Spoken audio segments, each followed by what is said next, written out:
వాళ్ళమ్మా నీ కాలి దుమ్ము రవ్వని అని చెప్పేసి అంటారు విశ్వనాథ సత్యనారాయణ గారు. కాబట్టి నీ పాతివ్రత్య మహిమకు, నీ పాతివ్రత్య వైభవానికి, నీ పతివ్రత తనానికి నువ్వు నన్ను ఆ మాట అనటం ఏమాత్రం నన్ను బాధ పెట్టలేదు.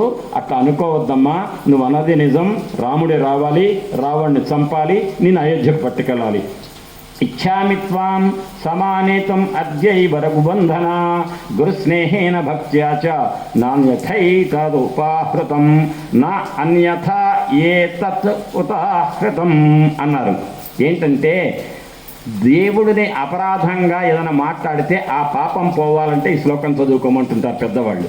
ఏంటంటే ఈ శ్లోకంలో అర్థం, ఆంజనేయ స్వామి అంటాడు అమ్మతో, తల్లి శ్రీరామచంద్రమూర్తి మీద ఉన్నటువంటి విశేషమైన భక్తి ప్రపత్తుల వలన మాత్రమే నువ్వు కూడా రామచంద్రుని చూడాలి, ఎన్నాళ్ళలో 10 నెలలైంది నా భక్తం చూడక అని రామచంద్రమూర్తి వియోగ దుఃఖంతో నువ్వు బాధపడుతున్నావు, రామచంద్రుడు నీ వియోగ దుఃఖంతో బాధపడుతున్నాడు. మీ ఇద్దరిని ఒక చోట ఎంత తొందరగా చేరిస్తే మీ ఇద్దరు నవ్వుకుంటే ఒకళ్ళనొకళ్ళు చూసుకొని లోకం ఆనందపడుతుంది కదమ్మా.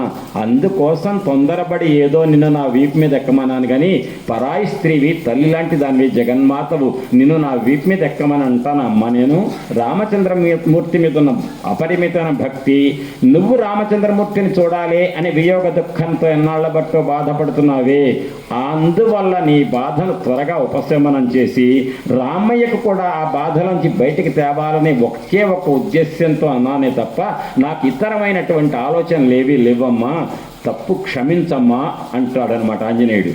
కంటి వెంట నీరు గారుస్తుందండి సీతమ్మ. కుమార ఆంజనేయ, నువ్వు అట్లా తప్పుగా అర్థం చేసుకోకనైనా నేను పరాయి వాడిగా అనుకోలేదని ఆ అమ్మ అంటుంది. అప్పుడు ఎది నోత్సోహసేయాతం మయా సార్థమనిందితే అభిజ్ఞానం ప్రయచ్చత్వం జానీయాత్ రాఘవో హియత్. అమ్మా, నువ్వు నా వీపు మీద ఎక్కి రానంటున్నావు కాబట్టి నేను ఇప్పుడు రామయ్య దగ్గరికి వెళ్ళాలి. వెళ్ళంగా నేను చెప్పాలి, అమ్మా రామ, సీతమ్మను చూశానయ్యా, కానీ ఆ సీతమ్మ చాలా బాధలో ఉన్నది, రాక్షసులతో చుట్టుముట్టి బాధ పెడుతున్నారు మానసికంగా అని చెప్పాలంటే, హనుమా నువ్వు చూసిన నిజంగా సీతనేనా, ఇంకెవరన్నా చూసి సీత అంటున్నావా అని అంటాడుగా. అంటే నీకెంత అనుమానం ఉందో ఆయనకంత అనుమానం ఉండదా? అందుకని నువ్వు సీతమ్మ చూడబడింది నాచే అని చెప్పితే రామయ్య నమ్మాలంటే గుర్తుగా ఏదన్నా ఇవ్వమ్మా అని అడుగుతాడు ఆంజనేయ స్వామి. అంటే అంటాడు విశ్వనాథ సత్యనారాయణ గారు, ఇక్కడ విచిత్రమైన పద్యాలు చిన్నవి చెప్తాడు 2. నీకు అభిజ్ఞానమిచ్చిన, నీకు గుర్తుగా ఉండవలసినటువంటి అంశం ఏదో ఒకటి వస్తువు నా దగ్గర నుంచి ఇస్తా, ఏం చేస్తావు నువ్వు? తీసుకొని కూడా ఇస్తావు. నువ్వు వెళ్ళిపోతే నాకెవరయ్యా? ఇంతకాలం బాధపడుతున్న నాకు ఆనందాన్ని ఇచ్చిన వాడు ఎవరు? 2 గంటలు బట్టి నువ్వే నాతో మాట్లాడుతున్నావు, దానివల్ల నా మనసులో ఉన్న తాపం మొత్తం పోయింది. ఇప్పుడు ఏమవుతుంది? ఒక్కసారిగా నువ్వు వెళ్ళిపోతావు అభిజ్ఞానం ఇస్తే. నువ్వు వెళ్ళిపోతే నాకంతా మళ్ళీ శోకమే కదా, కాబట్టి నా అభిజ్ఞానం ఇవ్వను అంటుందట, గుర్తివ్వను అంటుందట.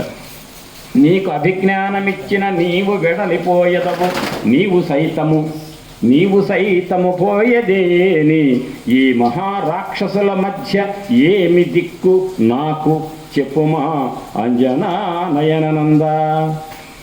అంజనాదేవికి ఆనందం కలిగించే ఆంజనేయ, నువ్వు ఇక్కడి నుంచి అభిజ్ఞానం పట్టుకొని వెళ్ళిపోతే ఇక్కడ నాకు దిక్కెవరయ్యా ఈ రాక్షసుల మధ్యలో అని అంటే, అప్పుడు సీతమ్మ ఇంకొక మాట అంటుంది, అమ్మ నాకు కనిపించనంచు చెప్పు, అమ్మ నాకు కనిపించిందని చెప్పు, అంతకంటే అభిజ్ఞానం అనవసరము, అమ్మ నాకు కనిపించిందని చెప్పు, ఇంకంతకంటే ఏంటో గుర్తు, నేను కనిపించడమే గుర్తు అని అమ్మని కొనిరాకపోతివా అనినా, అమ్మని తీసుకురాపోయావా కనపడ్డప్పుడు అన్నాడు అనుకో రాముడు. ఏమన్నా నీవు కొంచెం రమ్మంటివా అను మంచితముగా, నువ్వు నన్ను తీసుకురమ్మన్నావా? సీతమ్మ దొరికిందా, ఎక్కడుందో చూసి పట్టుకురా, అడ్రస్ ఉన్నావు, అంతే కదా. మరి సీతమ్మని తీసుకురమ్మని నువ్వు చెప్పలేదుగా, నువ్వు చెప్పని పని నేను చేస్తే ఎట్టరామా అని అనరాదు అంటుంది. అది అంత చమత్కారంగా రాశారనమాట ఆయన భక్తితో అని. అయితే ఒక పని చేస్తా, ఇక్కడ ఒక పని చేస్తా, నేను అభిజ్ఞానం సంగతి పక్కన పెట్టు, నాకు రాముడికి మధ్య మాత్రమే జరిగినటువంటి ఒక కథ చెప్తా. అది నాకు రాముడికి తప్ప ఈ భూమండలంలో ఎవరికి తెలియదు. ఒకనాడు పంచవటి దగ్గర ఉన్నప్పుడు సరదాగా విహారయాత్రకు వెళ్ళాం. ఒక పర్వతం పడుకొని ఉన్నప్పుడు అలసిపోయి నిద్రపోయా నేను రామచంద్రమూర్తి ఒడిలో. ఆ తర్వాత రామచంద్రమూర్తి మేలుకున్నాడు, నా ఒళ్ళు ఆయన పడుకున్నాడు. పడుకున్నప్పుడు రామచంద్రమూర్తి గాఢ నిద్రలో ఉండి అలసిపోయి పడుకొని ఉంటే ఆ సమయంలో ఇంద్రుడు కుమారుడు జయంతుడు అనేవాడు కాకి రూపంలో వచ్చి నా వక్షస్థలాన్ని పొడిచాడు. పొడిస్తే నేను భరించా, ఎందుకంటే రాముడికి నిద్ర ఎక్కడ చేడుతుందో అని చెప్పి భంగం కాకూడదని భరించిన కొద్దీ ఆ కాకి పొడుస్తూనే ఉంది. చివరికి చర్మం తీసి మాంసం కూడా బయటకు వచ్చేట్టు చేసి ఆ కాకి నా వక్షస్థలాన్ని పొడిచి రక్తం కారేంత వరకు పొడిచింది. కావాలని ఆ కాకి రూపంలో వచ్చిన దేవేంద్రుడు కొడుకు జయంతుడు వెంటనే నేను భరించలేక నేను కాస్త కదిలా. నా నెత్తురు చుక్కలు వెళ్ళి రాముడి మీద పడ్డాయి. వెంటనే రాముడికి ఆ నెత్తురు చుక్క తగలగానే మేలుక వచ్చింది. చూశాడు, సీత నీ వక్షస్థలాన్ని పొడిచిన దుర్మార్గుడెవడు అంటే అటు చూపించా. అల్లంత దూరంలో కాకి కనపడింది. ఓ వాయసమా కాకి, నా భార్య సీతమ్మ యొక్క వక్షస్థలాన్ని పొడుస్తావా, నీకెంత ధైర్యం అని అక్కడే దర్భపుల్లో ఒకటి చేసి దాన్ని అభిమంత్రించి బ్రహ్మాస్త్రంగా వేశాడు. ఆ బ్రహ్మాస్త్రపు అగ్నిజ్వాలల వెంటబడుతుంటే ఆ కాకి అన్ని చోట్లకు తిరిగింది. నన్ను కాపాడండి, రాముడు బాణం వేశాడు, రాముడు అస్త్రం వేశాడు, బ్రహ్మాస్త్రం, కాబట్టి నా ప్రాణాలతో నన్ను బ్రతికేట్టు చేయండి అని అందరిని పోయి బ్రతిమలాడుతుంటే చివరికి అందరి దగ్గరికి వెళ్తే ఎవరు నీకు బ్రహ్మాస్త్రం వేసిన రాముడు. ఆ రాముడైతే నా వల్ల కాదులే అని ప్రతి వాళ్ళు రాముడైతే నేనేం చేయలేను అన్నారట. చివరికి తండ్రి గారు ఎవరు? ఇంద్రుడి దగ్గరికి వెళ్ళి నాన్న ఏంటి నా ఈ గతి, నాకు బ్రహ్మాస్త్రం వెంటబడుతుందంటే రాముడి కదా వేసింది, దానికి నేనేం చేస్తా అన్నట్ట. కానీ పక్కనే ఒక పెద్ద మనిషి ఉన్నట్ట. నువ్వు పని చేయి అన్నట్ట. ఏం చేయాలని పోయి రాముడిని శరణ వీడు అన్నట్టు. ఇక బాగానే ఉంది నేను చెప్పేది, వేసింది ఆయనే అంటే అరే ఆయన చాలా కరుణాద్ర హృదయుడు, ఆయన దాశరథి కరుణాపయోనిధి, ఆయన దయ మామూలుది కాదు, వెళ్ళి రాముడిని బ్రతిమిలాడంటే రాముడి దగ్గరికి వెళ్ళిందట. వెళ్ళి నాయన అని మోఘం కర్తుం నశక్యంతు బ్రాహ్మమస్త్రం తదుచ్యతాం హినస్తు అనగానే ఈ బ్రహ్మాస్త్రాన్ని నేను నిర్వీర్యం చేయలేను, ఒకసారి వేస్తే అది లక్ష్యం కొట్టి రావాల్సిందే, నేను చేసేదేం లేదు. కానీ నువ్వు నన్ను శరణు వేడుతున్నావు కదా వాయసమా ఓ కాకి, కాబట్టి అని భార్య వక్షస్థలం పొడిస్తే కోపంతో బ్రహ్మాస్త్రం వేసిన రాముడు కాళ్ళు పట్టుకుంటే మళ్ళీ కరిగిపోయి నా బ్రహ్మాస్త్రం వేస్ట్ కాకూడదు, మోఘం కర్తం నశక్యంతు బ్రాహ్మమస్త్రం తదుచ్యతాం, వేస్ట్ కావటానికి లేదు, దానికి ఏదో ఒక దానికి కొట్టాలి అంటే అప్పుడు అన్నదట కాకి హీనస్తు దక్షిణాక్షి స్వచ్ఛర ఇత్యధసోబ్రవీత్, నా కుడి కంటిని తీసేయి రామా బ్రహ్మాస్త్రంతో అంటే కుడి కంటిని తీసేసేట. అప్పుడు బ్రతుకు జీవుడా అనుకుంటూ ఆ కాకి రామచంద్రమూర్తికి ప్రదక్షిణం చేసిందట, పెట్టి రామా నమస్కారం స్వామి అన్నదట. అంతేకాదు దశరథ మహారాజుకు నమస్కారం పెట్టిందట. ఏం దశరథ మహారాజు ఏం చేశాడండి అంటే రాముడు చేస్తే సహాయం ఆయన వాళ్ళ నాన్న, మరి వాళ్ళ నాన్న చేస్తే ఇంక వాళ్ళ నాన్న కూడా పెట్టాలి, తాతయ్యకి కూడా పెట్టాలి కదా, వంశాలు అందరికీ పెట్టుకుంటూ పోతే కుదరదుగా, సహాయం చేసిన రాముడికే పెట్టాలి. కానీ ఇక్కడ దశరథ మహారాజుకు నమస్కారం పెట్టేసి స రామాయ నమస్కృత్య రాజ్ఞే దశరథాయ చ, ఇక్కడ కాకి ఒంటి కంటిదైంది కదా, కుడి కన్ను పోయింది కదా, అప్పటి నుంచి కూడా కాకులన్నీ ఒక కంటితో చూస్తాయి అంటుంటారు. దీనే చావు తప్పి కన్నులొట్టబోవటం అనే సామెత వచ్చింది. చావవలసిన కాకి చావు తప్పించుకుంది, ఒక కన్ను మాత్రం లొట్టబోయింది. ఇది చావు తప్పి కన్ను లొట్టబోవటం అంటే ఆ రకంగా కంటిని మాత్రమే కుడి కంటిని తీసేసి తన కోరిక మేరకు కాకిని కాపాడిన రామచంద్రమూర్తి చుట్టూ ప్రదక్షిణం చేసి స రామాయ నమస్కృత్వ రాజ్ఞే దశరథాయ చ విసృష్టస్తేన వీరేణ ప్రతిపేదే స్వమాలయం, తిరిగి వెళ్ళిపోయిందట ఇంద్రలోకానికి తండ్రి దగ్గరికి. ఎందుకు దశరథ మహారాజుకు నమస్కారం పెట్టిందంటే అన్ని చోట్ల తిరిగి వచ్చి దేవేంద్రుడి దగ్గరికి రాగానే నాన్న నన్ను కాపాడంటే ఎవర్రా వేసింది బ్రహ్మాస్త్రం రాముడు, అయితే నేనేం చేయలేను పోమన్నాడు. అప్పుడు పక్కన ఉన్న పెద్ద ఆయన ఒక పని చేయి నేను సలహా ఇస్తా పో రాముడిని బతిమలాడు అన్నాడు. చూసారా, ఆయన ఎవరంటే స్వర్గ సుఖాన్ని అనుభవిస్తున్న దశరథుడే స్వర్గంలో ఉండి చెప్పాడట, పో నా కొడుకు రాముడు చాలా దయ కలిగిన వాడు అంటే, అప్పుడు నాకు సలహా ఇచ్చి కాపాడినవాడు దశరథుడు, కాపాడిన వాడేమో కొడుకు రాముడు. కాబట్టి ఇద్దరికి నమస్కారం చేసేసి వెళ్ళిపోయింది. ఆ రకంగా మా ఇద్దరి మధ్య జరిగిన కథ ఇది చెప్తే మాకు తప్ప మూడో వ్యక్తికి తెలవదు, అది తెలిసింది ఇప్పుడు నువ్వే అని చెప్పింది. మత్కృతే కాకమాత్రేతు బ్రహ్మాస్త్రం సముదీరితం, ఈ కథ చెప్పింది బాగానే ఉంది. ఈ కథ చెప్పగానే ఆమెకు లోపల ఒకటి గుబులు పుట్టింది మళ్ళీ సీతమ్మకు. ఏంటంటే మత్కృతే కాకమాత్రేతు బ్రహ్మాస్త్రం సముదీరితం కస్మాద్యోమా హరత్ స్వత్తః క్షమసేతం మహీపతే, కాకి కాకి మీద బ్రహ్మాస్త్రం ప్రయోగించాడే, భార్యనైనా నన్ను వక్షస్థలం మీద పొడిచినందుకు అంత తప్పు చెప్పండి. దానికి బ్రహ్మాస్త్రం అంటే మామూలు మాట, లోకం బుగ్గి అయిపోతుంది. అట్లాంటి బ్రహ్మాస్త్రాన్ని కాకి మీద కేసినటువంటి నా భర్త రాముడు, దుర్మార్గుడైన రావణాసురుడు పట్టుకొచ్చి 10 నెలల బట్టి పీడిస్తుంటే ఎక్కడో ఉన్న నా భర్త రాముడు నన్ను సీతను పట్టుకుపోయినటువంటి దుర్మార్గుడు ఈ లోకంలో ఎక్కడ ఉన్నా ఈ బ్రహ్మాస్త్రం వెళ్ళి ఆ దుర్మార్గుడిని శిక్షించుగాక అని మంత్రిచ్చి కనుక వేస్తే ఈ రావణాసురుడు పోతాడు కదా ఒక దెబ్బకు. మరి ఎందుకు చేయలేదు నా రాముడు? అంటే తన భర్త గొప్పతనం చెప్పింది, తన కోసం బ్రహ్మాస్త్రం వేసింది చెప్పింది.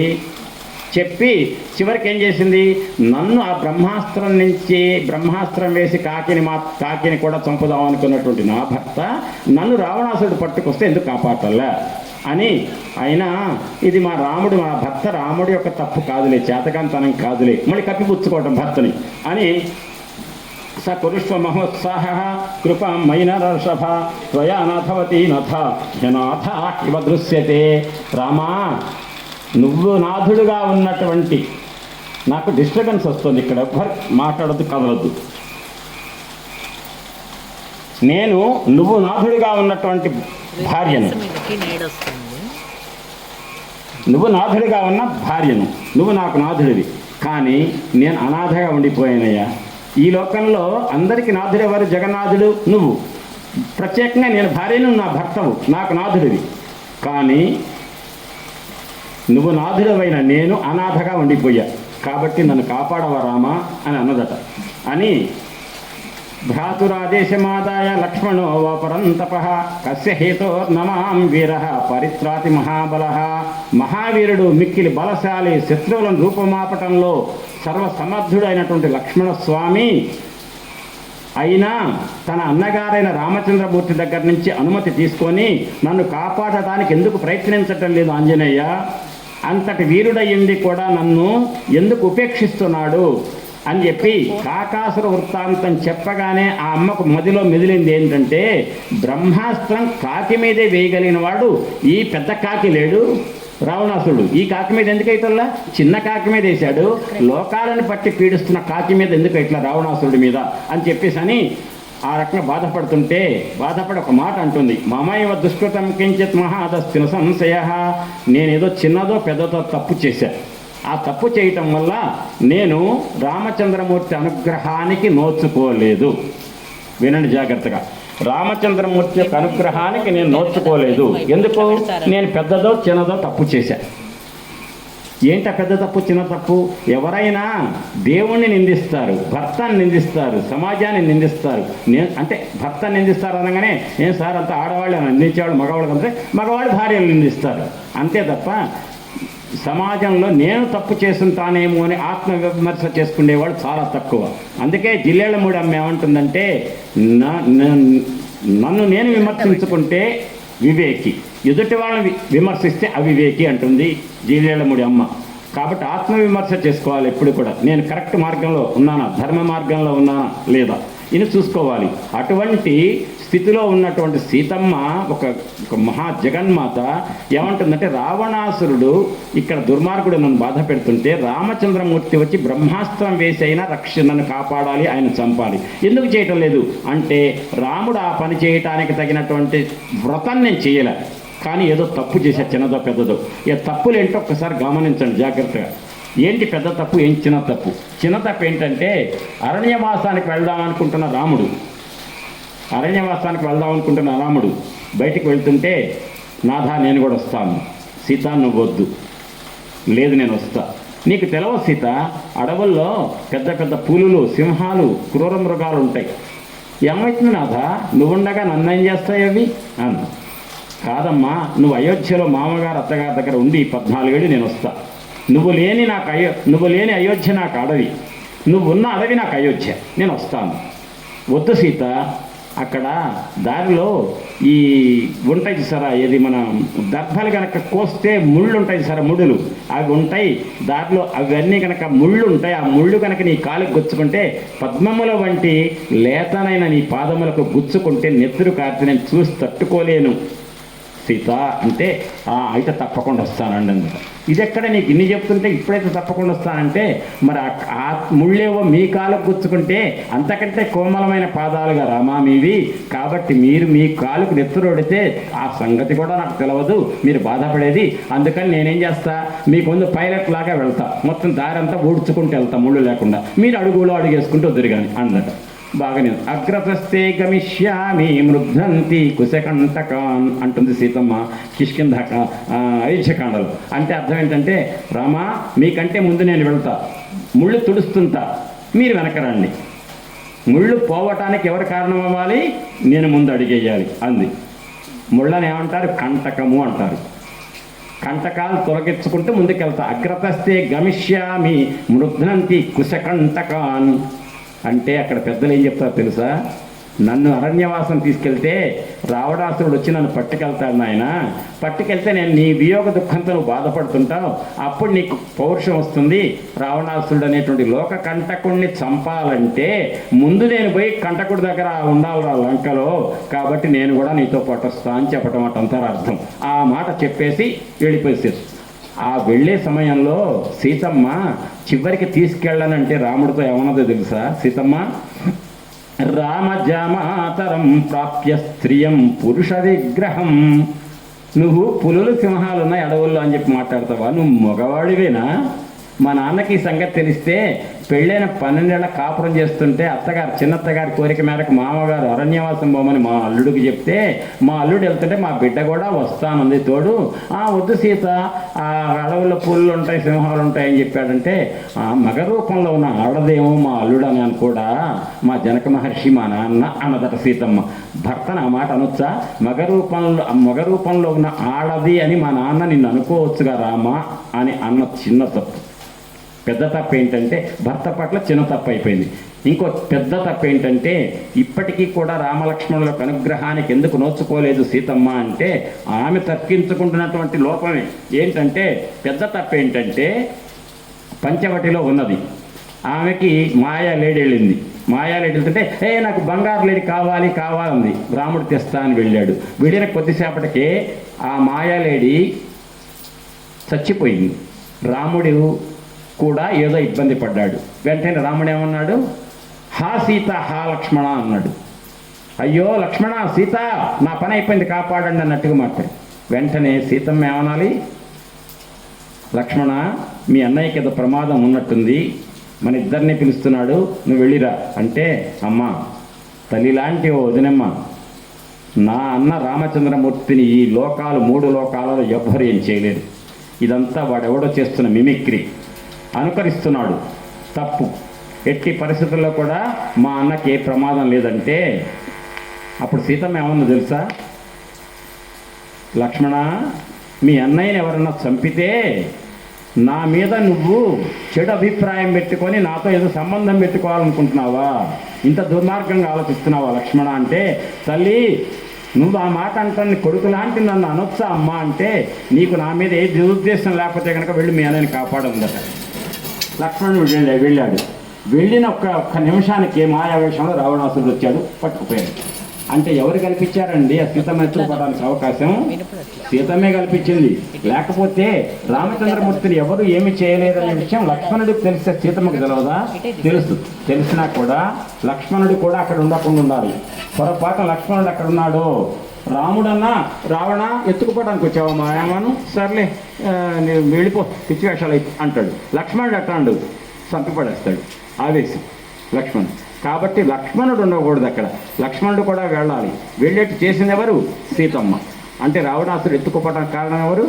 సీతమ్మే. ప్రణాళిక, జగన్మాత ప్రణాళిక. మధ్యాహ్నం మక్కిన వారిగూడెంలో మురళీ గారు మాట్లాడుతూ ఒక మాట చెప్పారు. ఏంటంటే రామాయణం ప్రారంభంలోది, సరే ఆ విషయం తర్వాత చెప్తానండి, ఎందుకంటే అది ఈ విషయాంతరం. తర్వాత దానికి వివరణ చెప్దాం అనుకున్నాను, సమయం చాలు. కౌసల్య లోకభర్తారం కళ్ళమటి నీళ్లు పెట్టుకుంటూ ఈ 2 తప్పులు చేశాను కాబట్టే నన్ను రామచంద్రమూర్తి అనుగ్రహించటంలా, శక్తివంతుడైన రాముడు కూడా నన్ను ఎందుకు కాపాడటం లేదంటే నేను తప్పు చేశా కాబట్టి ఆ పాపం పోయే వరకు నాకు ఈ జన్మలో రామానుగ్రహం కలగదు. తప్పులు నేనే చేశా అని చెప్పి ఆమె గుర్తొచ్చింది. ఎప్పుడు గుర్తొచ్చింది? కాకి వృత్తాంతం చెప్పినప్పుడు గుర్తొచ్చింది. ఆ బాధపడుతున్నటువంటి సీతమ్మ అన్నదట, కౌసల్య లోకభర్తారం సుషువే మనస్వినీతం మమాధ్య సుఖం శిరసా చాభివాదయ. అయ్యా, కౌసల్య ఏ లోకనాయకుడినైతే కన్నదో, ఏ లోకనాయకుడైన భగవంతుడైనటువంటి శ్రీ మహావిష్ణువుని తన పుత్రుడుగా కన్నదో, ఆ శ్రీ మహావిష్ణు నారాయణ స్వరూపమైనటువంటి ఆ రామచంద్రమూర్తికి అని సరాసరి చెప్పరా, విష్ణు రూపమైనటువంటి రాముడు అని అన్నదనుకోండి సీతమ్మ. ఆ మాట అనిపించింది ఎవరు? వాల్మీకి. వెంటనే రావణాసురుడికి చావులేదు. కాబట్టి కౌసల్య కన్నటువంటి లోకభర్త అయినటువంటి విష్ణుమూర్తి లాంటి వాడైన పెద్ద కొడుకైన నా భర్త రామచంద్రమూర్తికి నా నమస్కారాలు తెలియజేయి అన్నదటండి. చెప్పి విశ్వజ్య సర్వరత్నాన్ని ప్రియాయ చౌరంగనా ఐశ్వర్యంచ విశాలాయం పృథివ్యామపి దుర్లభం పితరం మాతరం చైవ సమ్మాన్యాభిప్రసాద్యచ అని నా మరిది గురించి, లక్ష్మణుడి గురించి ఏం చెప్పుకుంటే సరిపోతుంది? నా మరిది వైభవం, నా మరిది త్యాగం గురించి ఎంత చెప్పినా తక్కువే. ఎవరు ఈ లోకంలో నా మరిదికి సాటి రారు. అంత గొప్ప మహానుభావుడు నా మరిది. ఎందుకంటే భార్య సుఖాన్ని వదిలిపెట్టొచ్చాడు, రాజ్యము వదిలిపెట్టొచ్చాడు, వైభవాలు వదిలిపెట్టొచ్చాడు. అడవులలో మాతో పాటు నా భక్త రాముణ్ణే అరణ్యవాసం కెళ్ళమని అడిగింది కైకేయి. నా మామగారైన దశరథుడు కూడా నా భక్తనే వెళ్ళమన్నాడు. నేను భార్యని కాబట్టి ఉండలేక వచ్చా. ఉండలేక అంటే ధర్మాత్ముడైన రాముడికి నేనుండాలి తోడు. అంతేకాదు, ఇక ఎందుకు ఇప్పుడు అవసరం వచ్చింది కాబట్టి చెప్తా. మురళి అన్న మాట కూడా మధ్యాహ్నం ఏంటంటే, ఆ లక్ష్మణ స్వామి సీతమ్మ రాముడితో అనుగమించింది. లక్ష్మణుడు కూడా వచ్చాడు. దేనికి వచ్చాడు లక్ష్మణుడు? అన్నయ్యకి తోడుగా ఉండాలని. అమ్మ ఎందుకు వచ్చింది?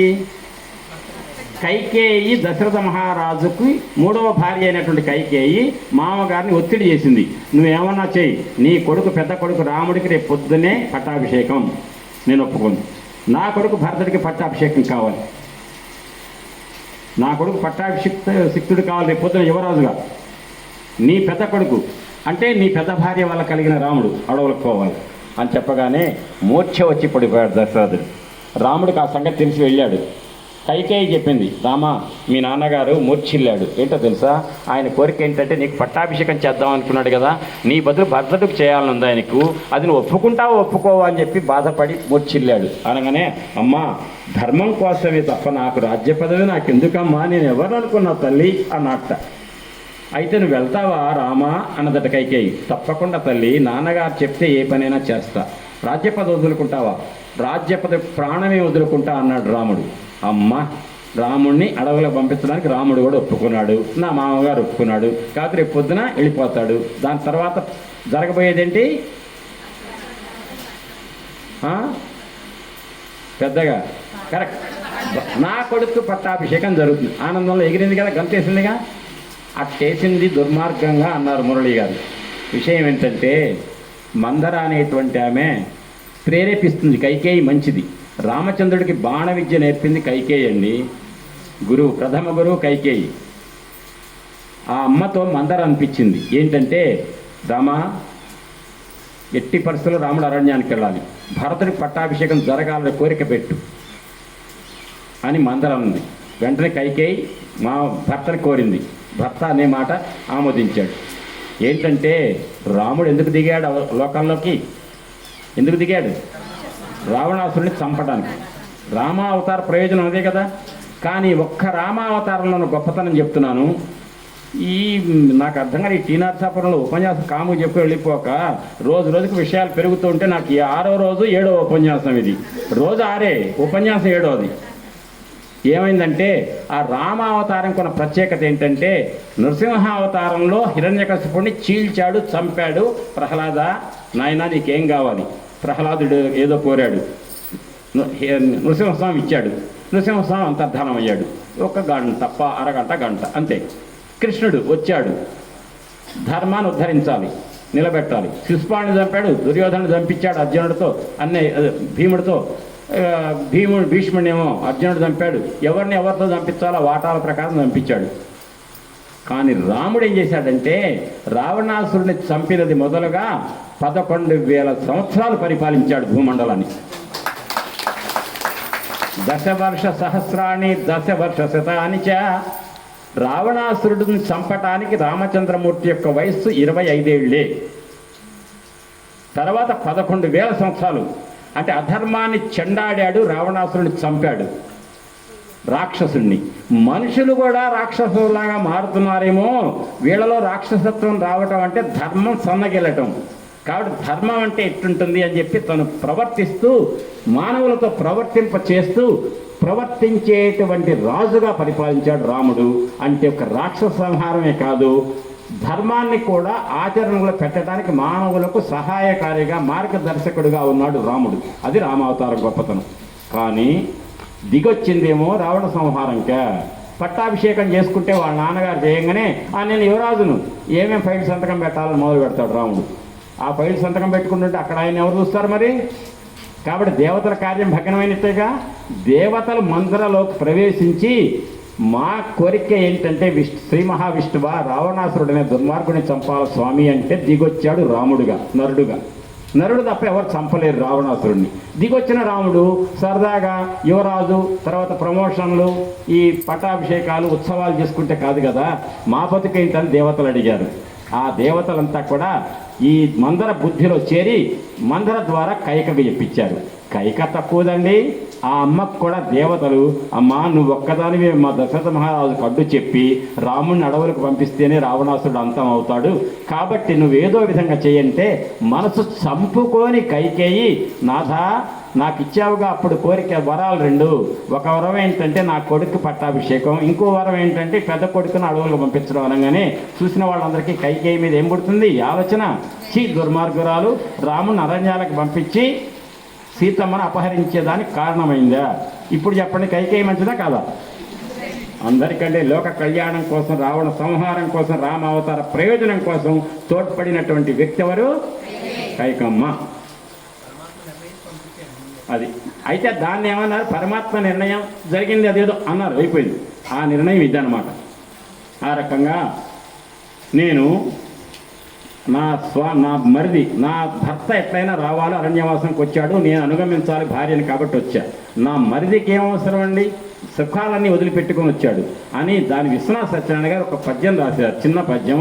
మీకు నిజంగా పల్లెటూరు వాళ్ళకే సరదాగా ఉంటుంది ఆ పద్యం. ఏంటంటే వడ్లతో తట్ట ఎండెడు పగిది అతడు వచ్చి ఇతట మాతోడ పాట్లు పడెడు అన్నకేమియు పట్టద అనుచు నీవు కొంచెముగా చూచుతుండుము కోవిదమణి. లక్ష్మణస్వామి ఎంత గొప్పవాడంటే వడ్లు ఎండబెట్టాలని తట్టలో పోసి ఎండలో పెట్టారు. మీ దృష్టిలో ఎవరు ఎండాలి అక్కడ? వడ్లు ఎండాలి. వడ్లతో పాటు ఎవరు ఎండుతున్నారు? తట్ట. అట్ట రాముడితో పాటు వచ్చి లక్ష్మణుడు కూడా బాధలు పడుతున్నాడు. అది వడ్లు ఎండాలి అంటే రాముడు అరణ్యాలకు పోవాలి, లక్ష్మణుడికి అవసరమా? వడ్లు ఎండబెడితే తట్ట ఎండినట్టుగా రాముడితో పాటు లక్ష్మణుడు వచ్చి అన్ని సుఖాలు వదులుకొని తిరుగుతున్నాడు. సింహస్కంధో మహాబాహు మనస్వి ప్రియదర్శన పితృవర్తతే రామే మాతృవన్మాం సమాచరన్. ఆ లక్ష్మణస్వామి గురించి ఎంత చెబితే తరగదు. ఆయన తండ్రి చనిపోయాడు దశరథ మహారాజు అని భరతుడు కబురు పెట్టే వస్తే రాముడు అన్నట్ట, లక్ష్మణ నువ్వు తండ్రి లేని వాడి అయ్యావురా అన్నట్ట రాముడు. ఎవరిని? లక్ష్మణుడిని. రాముడికి తండ్రి లేనివాడు కదా అంటే, తండ్రి పోయినా నాకు తండ్రిలాగా కాపాడటానికి నిరంతరం పక్కనే ఉండే లక్ష్మణ నువ్వు ఉండగా నాకేంటయ్యా, నువ్వు కదరా, నీకు నేనేం చేయగలుగుతానట. అంటే ఎవరు కాపాడారట? రాముణ్ణి లక్ష్మణుడు కాపాడు. ఆ రకంగా అరణ్యవాసంలో ఉన్న మాకు అత్తామామలు 2 కూడా నా మరిది లక్ష్మణుడే. కాబట్టి నా మరిది లక్ష్మణస్వామి అంటే ఎంత ఆనందం అంటే, ఎంత ఆనందము అంటే ఎవరికి? సీతాదేవికి.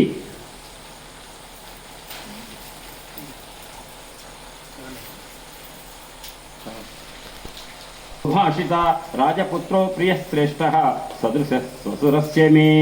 అంటే నా మామగారు అత్తగారు 2 కూడా నా మరిది అయ్యాడు లక్ష్మణస్వామి. ఆ రకంగా మా ఇద్దరిని కనిపెట్టుకున్నవాడు నా మరిది అని చెప్పి మరిది యొక్క గొప్పతనం చెప్పి, ఏ రామచంద్రమూర్తి తన తండ్రి చనిపోయినప్పుడు తండ్రి పోతే పోయాడు, తండ్రి లాంటి తమ్ముడున్నాడని చెప్పి ఏ తమ్ముడని లక్ష్మణస్వామి మీద ఒక భరోసా పెట్టుకొని బెంగ పెట్టుకోకుండా రాముడున్నాడో అటువంటి లక్ష్మణస్వామికి నేను అడిగాను అని చెప్పి నా తరఫున ప్రత్యేకంగా చెప్పు హనుమా అన్నది. అంటే అర్థం హనుమంతుడికి వదినమ్మ సీతమ్మ తన మరిది యొక్క ఔన్నత్యం గురించి చెప్పాలనుకుంది. రాముడు ఒక్కడే కాదయ్యా, లక్ష్మణుడు కూడా మామూలు వాడు కదని. నిన్న నేను పద్యం చెప్పగానే మురళి గారు అక్కడికి వచ్చి ఇగో వేశా, ఒక ఆయన నీల మేఘశ్యాముడు పక్కన ఎర్రగా ఉన్నాడు, 2 రంగులే తేడా తప్ప ఇద్దరు ఒకటే అన్నారు కదా, అట్లా ఆ రకంగా వేయించాను. అప్పుడు రాఘవస్వ అప్పుడు అనే ఏమంటుందంటే, మృదు నిత్యం సుతిర్జక్ష ప్రియో రామస్య లక్ష్మణ యథా ఇవానత శ్రేష్ఠ దుఃఖ క్షయకరో భవేత్. హనుమ, ఆంజనేయ మృదువైన స్వభావం, ఎల్లప్పుడూ పరిశుద్ధుడు, ఏమాత్రము కూడా సమర్థతలో ఎప్పుడు తరుగుదల రాదు. అటువంటి లక్ష్మణుడు ఎవరైతే రామచంద్రమూర్తికి ఇష్టడో, ఆ లక్ష్మణ స్వామి నన్ను ఈ దుఃఖ సముద్రంలోంచి బయటపడేట్టుగా చేయటానికి తగినటువంటి పరిస్థితిని కల్పించాలంటే దానికి సర్వసమర్థుడు నువ్వే అని స్వమస్మిన్ కార్యనిర్యోగే ప్రమాణం హరిసత్తమ రాఘవస్వ సమారంభాత్ మయి యత్న పరో భవేత్. అంటే నన్ను ఈ దుఃఖ సముద్రం నుంచి కాపాడాలి, ఈ రావణాసురుడు యొక్క అనుజులైనటువంటి ఈ రాక్షసులు, అనుచరులైన రాక్షసుల యొక్క బారి నుంచి నన్ను కాపాడాలంటే దానికి సరిపడ ప్రణాళిక వేయగలిగే సమర్థత ఉన్నవాడివి నొక్కడివి ఆంజనేయ అంటుంది అని ఒక మాట. ఎంతైనా ఆడమనిషి అండి, ఆ లక్షణం ఎక్కడికి పోతుంది? ఇదం బ్రూయాశ్చమే నాథం సూరం రామ పునః ఏం చెప్పాలి? వెళ్ళావంటే ఆంజనేయ నువ్వు రాముడికి మాట్లాడితే పదే పదే పదే పదే చెప్పి ఏం చెప్పాలి? జీవృద్ధం అసాన జీవేయం సత్యేనాహం బ్రవీమితే. ఒట్టు పెట్టి చెప్తున్నా. ఒక్క 2 నెలలు టైం ఇచ్చాడు నాకు రావణాసురుడు. నేను మాత్రం 30 రోజులే, 31వ రోజు 61వ రోజే నేను చంపుతా అన్నాడు రావణాసురుడు. 61 అక్కర్లేదు, 31వ రోజు నేనే పోతా, కాబట్టి నెలకు మించి బతకను అని చెప్పు రాముడికి. అంటేనే కానీ తొందరపడొస్తాడు. ఆంజనేయ చూద్దాం సైన్యం ఎట్టుంది, అటు ఎట్టెళ్ళాలి, మార్గం ఎట్ట, ఇవన్నీ ఆలోచిద్దాం అని మేనమేషాలు లెక్క పెడితే ముహూర్తాలు చూస్తే కుదరదు. బయలుదేరి రమ్మనమ్మటే రావణాసుని చంపమను, నేను నెల కంటే ఎక్కువ బతకను అని చెప్పేసి సీతమ్మ ఆంజనేయ స్వామితో అంటుంది. అని అప్పుడు తతో వస్త్రగతం ముక్వా దివ్యం చూడమణిం శుభం పదేయో రాఘవ ఏతి సీత హనుమతే దదౌ. అప్పుడు ఆ కొంగులో ముడిగట్టుకున్నటువంటి ఆ చూడామణి తీసి హనుమ అని ఇట్ట పెట్టిందట. ఇట్ట పెట్టింది, ఇట్ట పెట్టలే, ఇదిగో హనుమ అన్నది. ఆంజనేయుడు ఎట్ట పెట్టాడు? ఎవరిది పై చేయి? అమ్మదే. నిన్న అంగుళీకం తీసుకున్నప్పుడు అమ్మా అని ఇట్ట పెట్టాడు, అమ్మ ఇటు తీసుకుంది. అప్పుడు ఎవరిది పై చేయి? ఎప్పుడైనా అమ్మదే పై చేయి. ఆంజనేయుడు అంత వినయ సంపన్నుడు. ఆ రకంగా ఇచ్చి ఒక మాట చెప్పింది. ఆ మాట ఏంటో విశ్వనాథ సత్యనారాయణ గారు చిన్న పద్యంలో చెప్పారు. నేను చనిపోయి ఇతర ఉన్నా నటంతో చెప్పుము ఈ ఇద్ది స్వామికి చేతికిచ్చి. స్వామికి చేతిచ్చి నేను చచ్చిపోయిందిలే సీతమ్మ అని ఒక మాట చెప్పు, అప్పుడు కనుక ఆయన కాస్త ఉడికి వస్తుంది, కొందరు వస్తాడు ఇక్కడికి అని చెప్పి నేను చనిపోయి ఇతర ఉన్నా నటంతు చెప్పుము ఈ ఇద్ది స్వామికి చేతికిచ్చి మరల బతికించుకొమ్మను మణిను సంగి మాతృపద సమారాధన. మహిత బుద్ధి, ఓ బుద్ధిమతామర్షుడు ఆంజనేయ సీతమ్మకు ఈ చూడామణినిచ్చి చెప్పు, సీతమ్మ చచ్చిపోయిందిలే నువ్వు పోయి బతికించుకోవాలి ఎంతకంటే అని చెప్పాను. ఎందుకంటే ఇక్కడ అందరూ వినండి జాగ్రత్తగా. ఈ చూడామణిని సీతమ్మ తీసి ఇచ్చింది. ఎందుకు చూడామణినే ఇచ్చింది అంటే, ప్రతిరోజు సీతమ్మ ముందే భర్త కంటే ముందు నిద్రలేచి స్నానాధికారులు పూర్తి చేసుకొని కస్తూరి బొట్టు పెట్టుకొని అన్నీ అయిన తర్వాత పూజ అయిన తర్వాత వెళ్ళి రామచంద్రమూర్తి కాళ్ళ మీద ఉన్న దుప్పటి తొలగించి పాదాలకు నమస్కరిస్తుందట. నమస్కరించేటప్పుడు ఓహో సీత వచ్చిందా, నేను నిద్ర లేవలసిన సమయం వచ్చిందా అని రాముడు తన ముసుగు తీస్తాడట. తీయగానే నమస్కరిస్తుంది వంగి. అమ్మకి ఏం కనపడుతుంది? అయ్యకి ఏం కనపడుతుంది? ఇది కనపడుతుంది. అప్పుడు వెంటనే సీత వచ్చావా అంట. అప్పుడు సీత ఏం చేస్తుంది? సరే ఎత్తుతుంది. ఎత్తగానే ఏం కనపడుతుంది రాముడికి? ముఖం. అంటే ప్రతిరోజు ఎట్లయితే చూడామని చూసిన ఒక్క కొద్ది సెకండ్లకే సీతమ్మ ముఖం కనపడుతుందో, ఇప్పుడు అది రోజులో నిద్రలేచేది. ఇక్కడ జీవితంలో ఒక అపహరణ జరిగిన సందర్భం కాబట్టి ఈ చూడామణి రాముడికి చేరినటువంటి కొద్ది రోజులలో సీతమ్మ యొక్క ముఖం కనపడుతుంది. అంటే కొద్ది రోజులలోనే రామచంద్రుడు వచ్చి రావణాసురుని చంపి సీతమ్మని పట్టుకెళ్ళి ఆ సీతమ్మ దర్శనం చేసుకుంటాడు అని సూచనగా చూడామణిచ్చింది. చూడామణిచ్చేస్తే ఇచ్చిన ఆ చూడామని తీసుకొని అమ్మ చుట్టూ ప్రదక్షిణం చేసి తీసుకున్నట్ట. ప్రదక్షిణం తీసుకొని పక్కన నిలబడ్డాట. అప్పుడు మణిం దృష్ట్వాత్ రామో వై త్రయాణం సంసునిష్యతి వీరో జనన్య మమ చ రాజ్ఞో దశరథస్య చ. ఆంజనేయ, నువ్వు రామచంద్రమూర్తికి చూడమని ఇవ్వగానే ముగ్గురిని గుర్తెచ్చుకుంటాడయ్యా. నన్ను, మా అమ్మను, జనన్య నా అమ్మ, నన్ను, దశరథుని. ఎందుకంటే నా పెళ్ళెప్పుడు మా నాన్నకు ఇది వరంగా వచ్చింది, అది మా అమ్మకి ఇచ్చాడు మా నాన్న. మా నాన్న ఏం చేశాడు, దశరథ మహారాజుకు చూపించి వియ్యంకుడికి, అన్నయ్య ఇదిగో నా కూతురు తలలో అలంకరిస్తున్నా చూడమని అని చెప్పి ఒక సముద్రంలో లభించిన రత్నం లాంటి చూడమణిని నా తలలో అలంకరించింది మా అమ్మ. కాబట్టి మా నాన్న చేయబడినటువంటి చూడామణి మా మామగారు దశరథుడి సమక్షంలో మా అమ్మ నా తలలో అలంకరించింది. కాబట్టి ఈ సందర్భానికి ముగ్గురు గుర్తొస్తారు. నెత్తిలో పెట్టించుకున్న నేను, పెట్టిన మా అమ్మ, దానికి సాక్ష్యంగా ఉన్న మా మామగారు, ముగ్గురు గుర్తొస్తారు. గుర్తుపెట్టుకోండి. కరెక్ట్గా చూడమని ఇచ్చిన తర్వాత రేపటి రోజు చెప్పే కథలో అదే వస్తుంది. నేను ఒకవేళ మర్చిపోయినా గుర్తుపెట్టుకోండి. ఆంజనేయ స్వామి దివ్వంగానే ఆయన అంటాట, అదే నేనే మర్చిపోను, కాదు సమయం తక్కువ ఉండి ఒకవేళ ఆ మాట దాటేస్తే రాముడికి ఆ చూడమని ఇవ్వగానే రాముడు అన్నట్ట, నాకు మా నాన్నగారు చెబితే మా అత్తగారు సీతమ్మ తలలో పెట్టింది అన్నట్ట. అంటే ముగ్గురిని గుర్తు తెచ్చుకున్నాడు. స్వమస్మి అని సీతమ్మ అంటుంది. మీరందరూ అనండి. అందరూ ఏ ఒక్కళ్ళు కూడా నోరుండి అనగలిగిన ప్రతి వాళ్ళు అనాలి.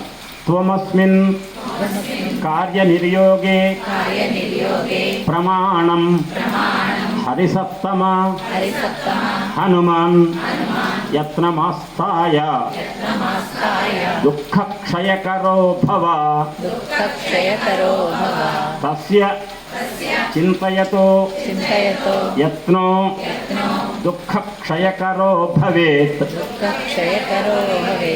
ఆంజనేయ స్వామి గుడి చుట్టూ ప్రదక్షిణ చేస్తూ చేయవలసిన మంత్రం ఇది. అసలు ఏమంటున్నాడు సీతమ్మ, ఆంజనేయ శోక సముద్రంలో 10 నెలల బట్టి భర్తకు దూరంగా ఉంటూ వియోగ దుఃఖంతో బాధపడుతున్నటువంటి నన్ను ఈ శోక సముద్రం నుంచి గొడ్డెక్కించాలంటే దానికి తగిన అర్హత శక్తి, ప్రణాళిక రూపొందించే శక్తి, రాముడు ఇక్కడికి వచ్చి రావణాసుని చంపి నన్ను పరిగ్రహించి తీసుకెళ్లి అయోధ్యలో పట్టాభిషేకం చేసుకోవాలంటే, తగిన ప్రణాళిక రూపొందించాలంటే నీకంటే బుద్ధిమతం వరిష్ఠుడు శక్తిమంతుడు ఈ లోకంలో లేడు, నువ్వే నన్ను కాపాడాలి అని అంటుంది సీతమ్మ. సీతమ్మనే కాపాడిన ఆంజనేయుడు మనల్ని కాపాడండి. కాబట్టి ఆంజనేయ స్వామి ఎవరు? పరమేశ్వరుడు. అది మనందరం కూడా కష్టాల నుంచి ఒడ్డెక్కాలంటే, గట్టెక్కించబడాలంటే స్వమస్మిన్ కార్యనిర్యోగే ప్రమాణం హరిసత్తమ హనుమన్ యత్నమాస్తాయ దుఃఖక్షయకరో భవ తస్య చింతయతో యత్నో దుఃఖక్షయకరో భవేత్ అని శిరసా వంజ వైదేహీం గమనాయోపచక్రమం. నమస్కారం పెట్టమ్మా, నేను వెళ్ళొస్తా అమ్మా అని చెప్పి అన్నట్ట. ఒక్క మాట దొరికిందిగా, ఏం చూడమని చాలు, నేను వచ్చిన పని అయింది, రాముని నేను నమ్మించవచ్చు అనగానే హనుమా ఆంజనేయ అని గొంతు ఆగిపోయిందట సీతమ్మకు. ఒక పని చేయకూడదా నువ్వు? గాద్గదికమైన గొంతుతో అన్నదట, అమ్మా యదివా మనస్సే వీర వసైకాహం అరిందమా.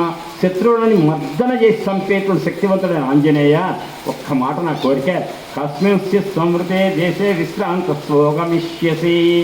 ఒక్క రాత్రి, ఈ రాత్రి ఎక్కడైనా దొంగచాటుగా రహస్యంలో ఎక్కడైనా పడుకోరాదు, రేపు పొద్దున ఒక్కసారి నాకు కనపడితే నేను చూస్తా, అప్పుడు ఎదుగానులే అన్నదట. ఎంతైనా ఆడమనిషి కదా ఆ బాధలు. అమ్మమ్మ నేను వెళ్ళాలిగా, మరి రామయ్య బాధపడుతున్నాడు కంటే, నాయన ఒక్క పూట నాయన, ఎందుకమ్మా అంటే, మమ చే వల్పభాగ్యాయ సాన్నిధ్యా తవ వానర అస్య శోకస్య మహతో ముహూర్తం ఓక్షణం భవేత్. నిన్ను చూస్తుంటే హనుమా, నీ సన్నిధిలో ఉంటే, నా దగ్గరలో నువ్వు నిలబడితే, మహాశోక సముద్రంలో ఉన్న నాకు ఆ శోకం నుంచి ఒక క్షణకాల విముక్తి కలుగుతుందయ్యా.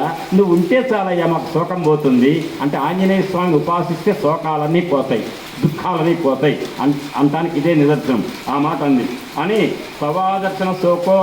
చూడండి, వినండి జాగ్రత్తగా. ఇక్కడ ఒక మాట అంటే నాకు చాలా తెలివిగా, సవాదర్శనజ్య శోకో భూయో మాం పరితాపయే దుఃఖ పరామృష్టం దీపయన్యవబానరా అని ఏమంటుందంటే, నువ్వు ఇన్నాళ్ళు రామచంద్రమూర్తి నా భర్త ఎక్కడో ఉన్నాడో తెలవక వియోగ దుఃఖంతో బాధపడుతున్నాను. బాధపడినప్పుడల్లా ఒక్కసారి చూడమని తీసి చూసుకొని అందులో రాముడిని చూసుకొని ఆనందపడుతున్నాను. ఇప్పుడు ఏమైంది, నువ్వు వచ్చావు, నువ్వు రావటం వల్ల ఏమైంది, చూడమని పట్టుకుపోతున్నావు. అంటే ఎప్పుడైనా దుఃఖం కలిగితే చూడటానికి నాకు అది లేదుగా, యంత్రం లేదుగా, ఆ తాయెత్తు లేదుగా, తీసుకెళ్తున్నావు. అది పక్కన పెట్టు. 10 నెలల బట్టి బాధపడుతున్న నాకు మనసు ఉపశమనం కలిగించింది ఎవరు? నువ్వు. రామకథ వినిపించి ఉరి పోసుకుందాం అనుకున్న నేను ఉరెందుకు పోసుకోవాలి, బ్రతకాలనే భావం తెప్పించిన వాడు ఆంజనేయ. కాబట్టి బ్రతుకు మీద తీపిని చూపించి బ్రతకటమే శ్రేయస్కరం, సత్య సాధించేది లేదనేటువంటి విషయాన్ని నాకు జ్యోతపరిచినటువంటి మహానుభావుడు ఆంజనేయ. అటువంటి నువ్వు వెళుతుంటే రామవియోగ దుఃఖం ఒకట, నువ్వు ఇవాళ కనపడి నువ్వు వెళ్తుంటే నువ్వు దూరం అవుతున్న దుఃఖం ఇంకోట. దుఃఖం రెట్టింపోతుంది ఆంజనేయ. అందుకని ఒక్కరోజు ఉండరాదు, రేపు ఒక్కసారి కనపడు అన్నదట అమ్మ. అని నాకు ఏమంటుంది అమ్మ? ఆంజనేయుడు అంటారు, నువ్వు విచారించ, బాధపడక, నీ దుఃఖం తొందరగానే తీరిపోతుంది. ఆ వానర సేనలు, రాముడు, లక్ష్మణుడు అందరూ కూడా, వానరసేన నాయకులు పరివారం మొత్తం కూడా దిగుతుంది అతి త్వరలో. రావణాసుని చంపుతుంది, రాముడు నిన్ను పట్టుకెళ్తాడు. కాబట్టి మమ పృష్ఠగతౌ చంద్రసూర్య విదితౌ సకాశ మహాసత్వౌ నృసింహ వాగమిష్యత. గొప్ప బలవంతులు, బాగా బలం కలిగినటువంటి నరశ్రేష్ఠులైనటువంటి రామలక్ష్మణులు నా భుజాల మీద ఎక్కి సూర్యచంద్రులాగా వస్తారు అన్నాడట. కానీ దానికి ముందు ఏం చేసిందంటే అమ్మ ఒక్క మాట ఇక్కడ జరిగింది. అయంచ వీర సందేహ తిష్టీవ మమాగ్రత సుమహాంస్వ సహాయేషు హరిక్షేసు హరీశ్వర. ఓ వీరుడా ఆంజనేయ, నాకెందుకు ఒక చిన్న డౌట్ తిరుగుతుందయ్యా. నాకు చెప్తున్న గంట బట్టి ఒక డౌట్ వస్తుంది, కానీ బాగోదేమో అని చూస్తున్నా, కానీ అమ్మో నేను తీర్చుకోకుండా నేను పంపిస్తాను అంటే, అమ్మ చెప్పమ్మా నీ డౌట్ ఏంటో ఇప్పుడే చెప్పు అనుమానం అంటే. మరి నాకు తెలిసినంత వరకు ఈ లోకంలో సముద్రం మీద ఆకాశంలో గమనం చేయగలిగేవాడు 3. నువ్వు, గరుత్మంతుడు, వాయుదేవుడు మీ నాన్న. 4వ వాడు వాళ్ళకు కాదు నాకు తెలుసు. మరి వానరులంతా వస్తారు, ఇక రావణాసురుని చంపుతారు అని అంటున్నావు కదా, అది ఎట్లా సాధ్యమవుతుందంటావు అని అన్నట్టు. అమ్మా నువ్వు మరి ఉన్న కొద్దీ ఇంకా నీ డౌట్లు పెరుగుతాయి అమ్మ అని చెప్పేసి తీర్చాలిగా. మరి ఎంత డౌట్ పెట్టింది? వానరులు ఎవ్వరికి కూడా రాదు. వాయుదేవుడు, గరుత్మంతుడు, నువ్వు, మీ ముగ్గురే వస్తారు ఇక్కడికి. వాయుదేవుడికి శరీరం లేదు, గరుత్మంతుడు వస్తాడు, ఆయన విష్ణుమూర్తి వాహనం. మరి నువ్వు వచ్చావు, మరి రాముడు ఎట్టొస్తాడు? రాముడు రావాలి కదా అని తతస్మిన్ కార్యనియోగే వీరైన దురతిక్రమే కిం పశు సమాధానం తొన్ని కార్యదంబర. ఈ కార్య సాధన చేయటంలో, దానికి ప్రణాళిక వేయటంలో నీకు మించినవాడు ఈ లోకంలో లేడు. నాకు చెప్పి నేను ఎట్లా చేయాలనుకుంటున్నావు? అయితే ఒక్క చిన్న డౌట్ చెప్పవా? ఏంటంటే నువ్వు ఖచ్చితంగా వానరులు అందరూ వస్తారంటున్నావు కదా, అంటే నువ్వు మనసులో ఏం పెట్టుకున్నావు నాకు చెప్పరు, ఒక్కసారి చెప్తే నేను కూడా విందాం అనుకుంటున్నా. అంటే టెస్ట్ చేయటం, ఈడని కబుర్లు చెప్పి వెళ్తున్నాడా, నువ్వు ఏం వేస్తున్నావు ఆ ప్లాన్ చెప్పు నాకు అని అంటే, అమ్మ నువ్వు బాగానే, నువ్వు నాకు మాత్రం బాగానే ప్రశ్నలు వేస్తున్నావు, నీకు ఏం చెప్పని చెప్పు అని ఆలోచించి బలై ఇక ఇక్కడ అంటాడు, బలై సమగ్రీయది మాం రావణం చిత్య సంయుగే విజయీ స్వప్రియం యాయ తత్వమే సాధ్యస్కరం స్యాత్ యశస్కరం. రాముడు యుద్ధంలో రావణాసురుని సకల వారాణ సేనలతో వచ్చి తప్పకుండా రావణాసురుని చంపి నిన్ను పట్టుకెళ్ళి అయోధ్యకు తీసుకెళ్తాడమ్మా, నేను చెప్తున్నా నా మాట విను అని. అప్పుడు యుద్ధంలో సూర్యుడు మహాబుద్ధిమంతుడైనటువంటి రామచంద్రమూర్తికి తగిన విధంగా పరాక్రమం ఉండేట్టుగా చూడు ఆంజనేయ. యుద్ధం మాత్రం రాముడే చేయాలి, రావణాసురుడు రాముడే చంపాలి. నువ్వు వచ్చి మళ్ళీ చంపుతా రావుని పక్కన కూర్చోబెడతా అంటే శ్లోకం పరువు తీస్తుంది. అందుకని ఆ రకంగా ఆయన మాత్రమే చేసేది అని యుక్తులతో అర్థవంతమైన ఈ మాట ఎప్పుడైతే అడిగిందో, అమ్మా సీతమ్మ బాగానే ప్రశ్నలు వేస్తుంది. రాముడితో పాటట మేము వచ్చినా రాముడే యుద్ధం చేయాలట, అంటే రాముడు రావాలి. మరి రాముడికి తోకలేదు కదా, రాముడు ఎట్టొస్తాడు? అది ప్రశ్న. అంతర్లీనంగా వానరులు వస్తారు, నువ్వు చెప్పావు బాగుంది. మరి రాముడికి లక్ష్మణుడికి తోకలేదు కదా, వాళ్ళు ఎట్టొస్తారు? వాళ్ళిద్దరు నాకు కొంచెం డౌట్ అంతకంటే లేదు, అదేదో క్లియర్ చేయి అంటే అప్పుడు అంటుంది, అమ్మా దేవి సీతమ్మ, భల్లూక వానర సైన్యాలతోటి ఆ మహానుభావుడైన రాముడు, లక్ష్మణుడు వాళ్ళని వెంట పెట్టుకొని సుగ్రీవుడు సముద్రం దాటి ఇక్కడికి వచ్చి రావణుని చంపి రాముడు నిన్ను పట్టుకెళ్ళేట్టుగా చేయాలనేటువంటి నిశ్చయం ఎంత తీసుకున్నాడు సుగ్రీవుడు అంటే, సుగ్రీవుడికి ఇంకొక నిర్ణయం లేదు, ఇంకొక లక్ష్యం లేదు. ఇప్పుడున్న లక్ష్యం ఒకటే, వేల లక్షల మంది వానర సైన్యం, భల్లూక సైన్యాన్ని, ఎలుగుబంట్లను పట్టుకొచ్చి రావణాసురుని చంపడం ఒక్కటే సుగ్రీవుడి ముందున్న తక్షణ కర్తవ్యం. నమ్మమ్మ అని ఆ సుగ్రీవుడు కోట్ల కొలది ఎంతొస్తే రామచంద్రం ఆ రాక్షసుని చంపుతాం అనేదాన్ని నువ్వు అతి శీఘ్రంగా చూడగలుగుతావు అని చెప్పి అంటాడు. నేను ఇక్కడికి వచ్చానంటూ నేను ఇక్కడికి వచ్చినటువంటి విషయం నీకు తెలుసు. నేను రామచంద్రమూర్తికి వెళ్ళి నీ విషయం కనుక ఇక్కడ ఉన్నావనే విషయం చెప్తే తక్షణమే బయలుదేరొస్తారు. మరి ఎట్టొస్తారు? పదలం పరితాపేన దేవి శోకో వ్యపైతుతే ఏకోత్పాతేన శ్రీలంకాం యష్యంతి హరియుద్ధపాహ అన్నాడండి. అమ్మ నీకు ఏం తెలుసు అనుకుంటున్నావు అమ్మా? నా దగ్గర మా సుగ్రీవ మహారాజు దగ్గర వానరులు అంటే ఎట్లాంటి వాళ్ళు ఉన్నారనుకుంటున్నావు అని ఒక అబద్ధం చెప్పాడండి. ఇది గొప్ప మాట. ఏమన్నాడంటే, మద్విశిష్టాశ్చ తుల్యాశ్చ సంచి తత్రవనౌకస మత్త ప్రత్యవర కచ్చిత్ నాస్తి సుగ్రీవ సన్నిధౌ. నా సుగ్రీవ మహారాజు దగ్గర ఉన్న వానరులు ఎలుగుబంట్లలో నాకంటే పై వాళ్ళు ఉన్నారు, లేదా నాతో సమానమైన వాళ్ళు ఉన్నారు. నాకంటే కింద వాళ్ళు ఒక్కళ్ళు లేరమ్మా. కిందవాడంటే నేనే, చిన్నవాడిని నేను ఇక్కడ. తెలుసా? ఎందుకో తెలుసా? నీకు విషయం చెప్తా, లాజిక్ చెప్తున్నా విను. అహం తావతి ప్రాప్త కిం పునస్తే మహాబలాహ నహి ప్రకృష్టాః ప్రేష్యంతే ఇతరే జనా. అమ్మ నీకు తెలవదమ్మా, ఇంత ఫంక్షన్ జరుగుతుంది, ఏదో ఒక ఉపన్యాసం, నాకు అర్జెంటుగా మంచినీళ్ళు కావాలి. అసలు మురళి గారిని పక్కన పెట్టండి, నేను స్పెషల్ కేసు, నాకు ఏదైనా అర్జెంటు మంచినీళ్ళు కావాలంటే ఆయన పోయి తీసుకొస్తారు. సాధారణంగా నిర్వాహకులు ఏం చేస్తారు? అదే కొంచెం మంచినీళ్ళు తీసుకురారా గురువు గారికి అంటాడు. ఎవరికి చెప్తారు? ఆ పెద్దవాళ్ళు గుర్తుంటే వాళ్ళకి చెప్తారా? ఎవరికి చెప్తారు? ఉన్న వాళ్ళలో చిన్నవాళ్ళకి చెప్తారు. మరి నేను అందరికంటే చిన్నవాడిని కాబట్టి, అరే ఆంజనేయకు ఒకసారి లంకా పోయి చూసిరా నన్ను పంపించారా? మరి చిన్నవాడిని కదా, ఎక్కడైనా ఒక పని మీద పంపించాలి, ఎవరు పంపిస్తారు? చిన్నవాడిని పంపిస్తారమ్మా. నేను చిన్నవాడిని అమ్మా అంటే, ఓ ఆంజనేయ కరెక్టే కదా, ఏదైనా పనుల మీద పంపించేటప్పుడు చిన్నవాడిని పంపిస్తారు కదా. ఓహో నువ్వు సుగ్రీవుడి దగ్గర అందరికంటే చిన్నవాడియా, నీతో సమానం వాళ్ళు నీకంటే పై వాళ్ళు ఉన్నారా? ఏంటమ్మా ఒక్కడు కూడా నాకంటే తక్కువ వాడు లేడు, నిజంగా ఈయనకంటే ఎక్కువ వాడు ఒక్కడు లేడు అంటే అబద్ధం ఆడాడు. ఎందుకంటే అక్కడ గుండె జారకూడదని చెప్పి అబద్ధం ఆడాడు. అబద్ధం ఆడొచ్చు, మళ్ళీ వారిజాక్షులందు వైవాహిక్యములందు ప్రాణవిత్త మానభంగమందు కాదు, అది కాదు అబద్ధం. జగన్మాతను దుర్మార్గుడైన రాక్షసుని కాపాడటానికి ఒక అబద్ధం ఆడితే ఆ అమ్మ గుండె ధైర్యంతో ఉంటే రామకార్యం నెరవేరుతుంది అని చెప్పింది. అని తదలం పరితాపేన దేవి శోకో వ్యపైతే ఏకోత్పాతేన తేలంకాం ఏష్యంతే హరియుద్ధప. నీకేం చెప్పా? నా సుగ్రీవుడి దగ్గర వానరులో అందరూ కూడా నాకంటే లేదా నాతో సమానం. నాలాగా నేను కష్టపడి వచ్చాము, నాకు టైం పట్టింది ఈ సముద్రం దాటానికి. మా వానరులు ఎలుగుబంట్లు అందరూ కూడా ఒక్క దూకులోనే వచ్చేస్తారు, ఒక్క దూకే. దానికోసం కదా కష్టపడక్కల. ఏకోత్పాతేన తేలంకాం ఏష్యంతి హరియోధపా. ఆ వానరు శ్రేష్ఠులు ఎవరైతే ఉన్నారో ఒక్క దుమ్ముకుతో అక్కడ ఎగురుతారు, ఇక్కడ దూకుతారు, అంతే. అదమ్మా అని చెప్పి, మరి వాళ్ళందరికీ తోకలు ఉన్నాయి, నీ వానరుల మాట బాగానే ఉంది, మరి మా ఆయన సంగతి మా మధ్య సంగతి ఏంటి? మరి ఏమో డౌట్ ఏముందిగా అంటే వాళ్ళకి తోకలు లేవు, అంతేగా మన డౌట్. మమ పృష్ఠగతౌతౌ చస్సు చంద్ర సూర్య వివోదితౌ స్వస్సకాశ మహాసత్వౌ గమిష్యత.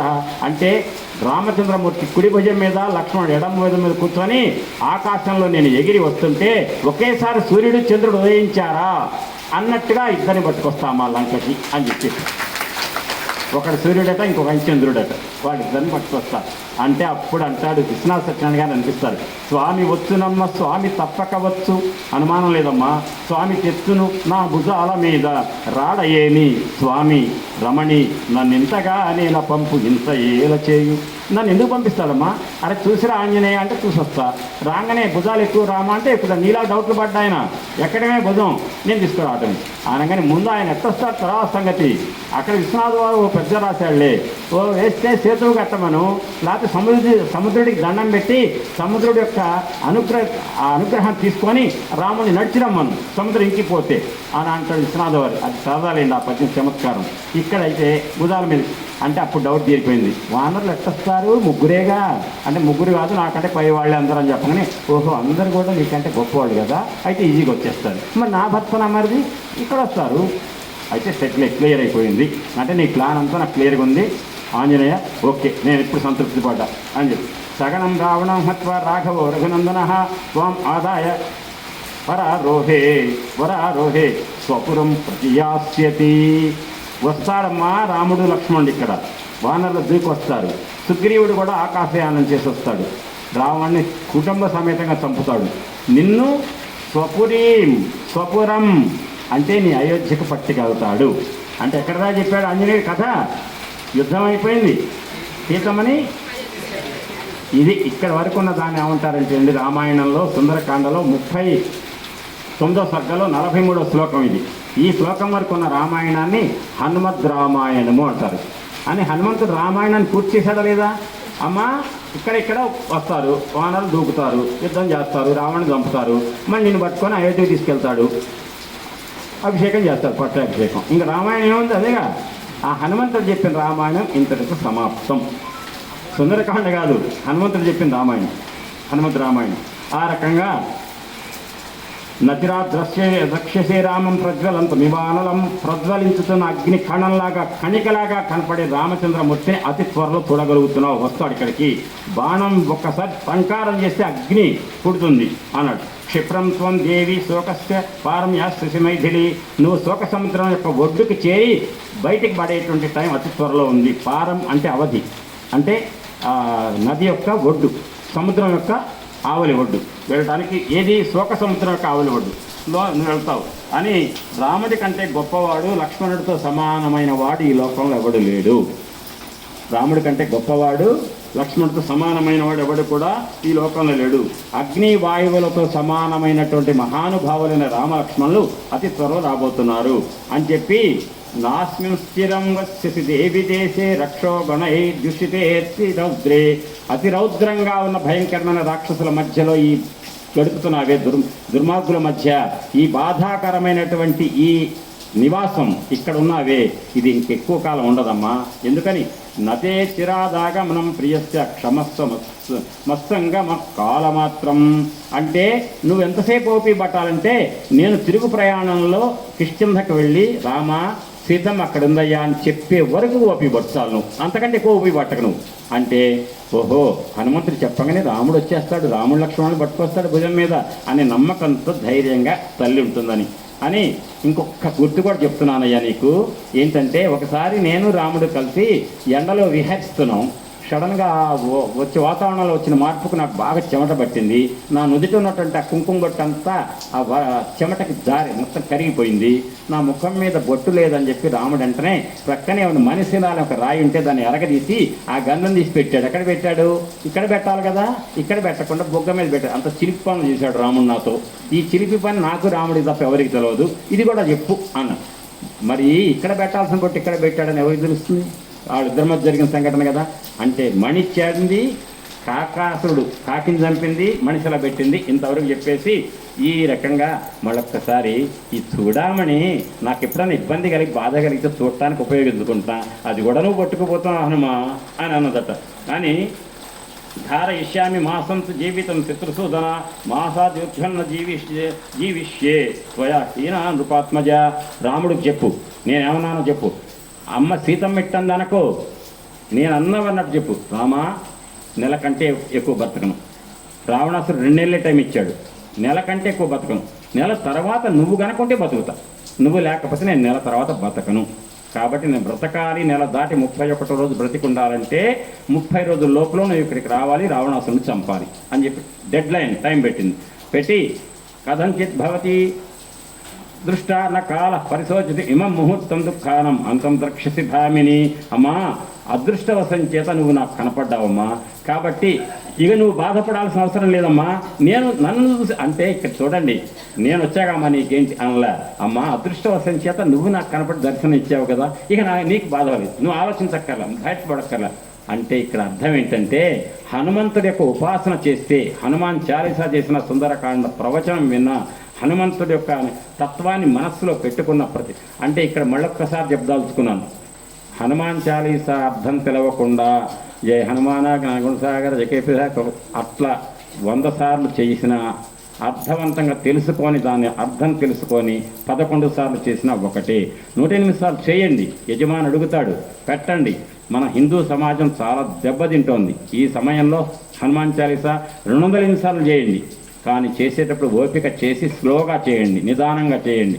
ఎంత నిదానంగా అంటే రామాయణం శ్లోకం నేను చదువుతున్నా, స్పీడ్గా చకచక చదువుతా, మీకు ఏమైనా అర్థమవుతుందా? నేను తొందరగా కానిద్దాం ఇవ్వాలి అనుకొని స్పీడ్గా చెప్తా, మీకు అర్థమవుతుందా? అంటే ఎట్లా చెప్తే మీకు అర్థమవుతుందో అట్లా నేను చెప్పాలి. అట్లనే హనుమాన్ చాలీసా చేసేవాళ్ళు కూడా కాస్త ఓపిక చేసి దాన్ని నిన్న నేను అన్నాను కదా, ఏంటి రామనామామృత రసం ముత్రావి భక్తవరుల త్రావించు కుత్తుక బంటి కాగా అంటే రామరసాయన తుమరే పాసా సదా రహో తుమ రఘుపతికే దాస అన్నారు. రామనామామృత రసం ముత్రావి భక్తవరుల త్రావించు కుత్తుక బంటి కాగా. ఎవరైనా ఆంజనేయుడు నిరంతరం కూడా రామనామం కంటే మించింది నా జీవితానికి ఏది లేదన్నటువంటి వాడు హనుమంతుడు. రామనామామృత, నామామృతం, రామతత్వం కాదు, రామనామామృత రసముత్రావి భక్తవరుల త్రావించు కుత్తుక బంటి కాగా తగిన బిరుదమ్మునిను రామదాసుడన్న. రామదాస అంటేనట కనగ బ్రహ్మాధిపత్యం కన్న మిన్న. ఆంజనేయునికి రామదాస్ అంటే ఇష్టమా? ఎందుక బ్రహ్మ పదవి నాకు, రామదాసుని అని చెప్పి రాముడు సేవించుకోవచ్చుగా అంటట ఆంజనేయుడు. అంటే ఆయన దృష్టిలో బ్రహ్మ పదవి గొప్పది కాదు, రామదాసుడే గొప్ప పదవి. అది రామరసాయన తుమరే పాస సదా రహో తుమ రఘుపతికే దాస. ఆ రకంగా ఆ తత్వాన్ని తెలుసుకొని హనుమంతుడు చేసిన రామభక్తి, రామనామ జపం ఏదైతే చేసి ఆయన తరింపచేశాడో ఆ తత్వాన్ని తెలుసుకోవాలి. అందరికీ చెప్తూనే ఉన్నాం, పాప నిర్వాహకుడు మురళిగా చెప్తున్నారు, అందరూ తెలిసిన వాళ్ళందరూ ఫోన్లు చేస్తున్నారు. నిజంగా మీరు మాత్రం ఏం చేస్తారు? వాతావరణం కూడా ఇట్టుంది. ఈ వాతావరణం రోజు కూడా జనాలు ఇంతమంది వింటున్నారంటే సుందరకాండ పెట్టినందుకు సార్థకమైందండి ఈ విశ్వేశ్వర స్వామి అన్నపూర్ణాదేవి ఆలయ ప్రాంగణంలో. ఆ రకంగా ఇహం ముహూర్తం దుఃఖానం అంతంత్రక్షసి భామిని.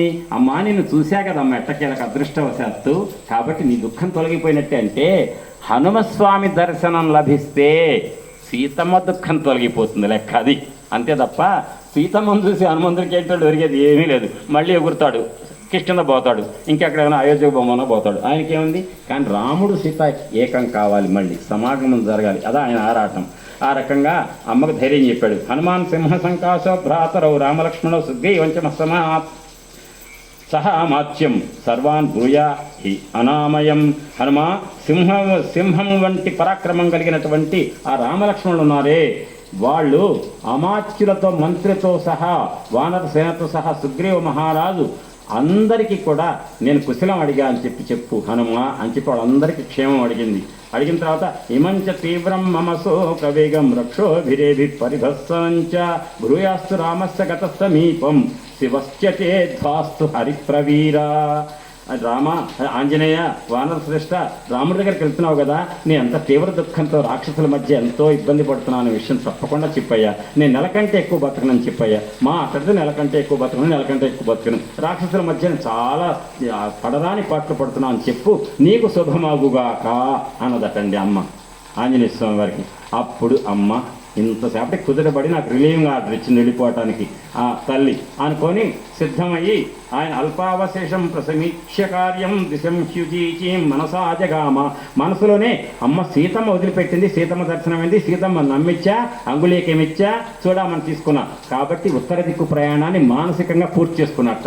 మీకు మొదటి రోజు గుర్తుందా కిష్కింధకాండ అంతా చెప్పి సవేగవాన్ వేగ సమాహితాత్మ హర ప్రవీర పరవీర హంత మనస్సమాధాయ మహానుభావో జగామలంక మనసా మనస్వి అని నిలబడినటువంటి ఆంజనేయ స్వామి వారు ఒక్కసారి దక్షిణ దిక్కు మొత్తం చూసి ఆ దిక్కుని మింగుతున్నాడు అన్నట్టుగా చూసి మానసికంగా వెళ్ళిపోయాడు. ఎక్కడికి? లంకకు. ఇది కిష్కింధాకాండలో చివరి శ్లోకం. అంటే కిష్కింధాకాండ చివరి శ్లోకంలోనే మానసికంగా ఆంజనేయుడు లంకకు వెళ్ళిపోయాడు. ఇప్పుడు ఇక్కడ ఆంజనేయ స్వామి మళ్ళీ ఉత్తర దిక్కు మానసికంగా వెళ్ళిపోయాట. కానీ నాకు చిన్న పని ఉంది ఇక్కడ. అసలు పెద్ద పని చేశా. ఏ పెద్ద పని? సీతమ్మను చూడటం. పెద్ద పని. సముద్రం దాటమా?